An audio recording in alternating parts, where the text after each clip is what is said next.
my name is Cassie Greenlee. I'm with the Children's Department at the Wood County District Public Library, and today I would like to share a quick story time with you. The book that I'll be reading today is Not Your Typical Dragon by Dan Barrell, illustrated by Tim Bowers.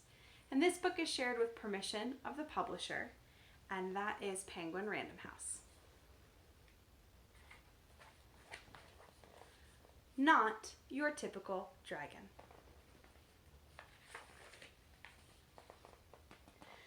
Crispin Blaze was born into a proud family of fire-breathing dragons. "Every Blaze breathes fire," exclaimed his father. "I breathe fire. Your mother breathes fire. Tomorrow, when you turn 7, you'll breathe fire too." The little dragon imagined all the forests he would burn down. He dreamed of all the castles he would destroy. He also considered boiling water for tea, but he didn't tell his father about that. The next day, Crispin sat among family and friends as a big cake was brought to the table. "Who will light the birthday candles?" his mother asked. "I will," declared Crispin. He could feel a tingling inside his tummy, but when he opened his mouth, fire did not come out. Whipped cream came out. "Crispin," shouted his father, "dragons breathe fire." "What will the neighbors think?" worried his mother. "I love whipped cream," said his little sister Ashley. The little dragon was whisked off to the doctor the very next day. "Please fix my son," demanded Crispin's father. "What seems to be the problem?" asked the doctor.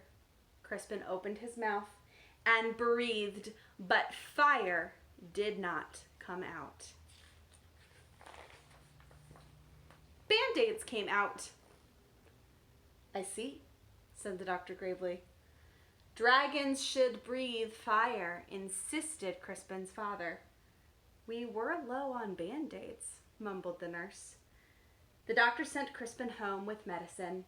He swallowed 2 teaspoons before going to school. "It will help you become a real dragon," his father said with a wink. After school, Crispin joined his first fire-breathing practice. One by one, little dragons aimed their fiery breath at stacks of logs until they burst into flames. Crispin stepped up confidently. He could feel the medicine bubbling in his belly, but when he opened his mouth, fire did not come out. Marshmallows came out. "Dragons breathe fire," yelled the coach. "Isn't that right, class?" The other dragons didn't answer. They were too busy looking for pointy sticks for marshmallow roasting. "I guess I'm not a real dragon," Crispin thought. He worried that his family would be disappointed. So he ran away from home. The world can be a scary place for a little dragon who can't breathe fire.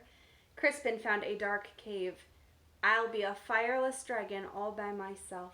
I won't bother anyone, and no one will bother me." An hour later, he had a visitor. "I am Sir George," squeaked a thin, shiny knight.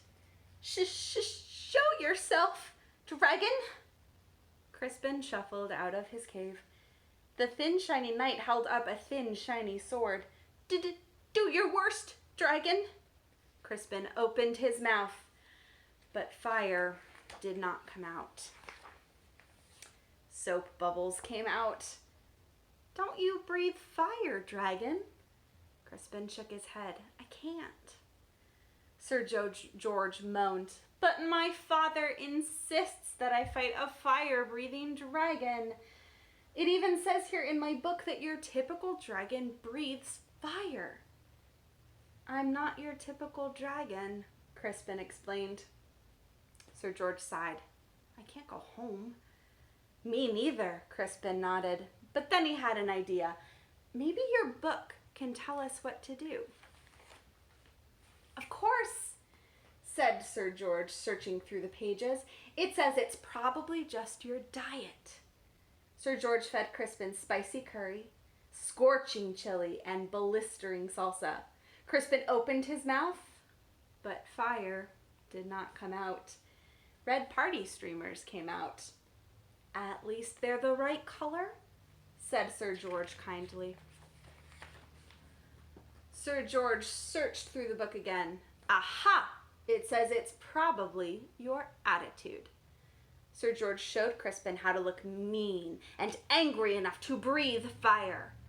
Crispin opened his mouth, but fire did not come out. Soft, cuddly teddy bears came out. Said Sir George. We may have taken a step backward.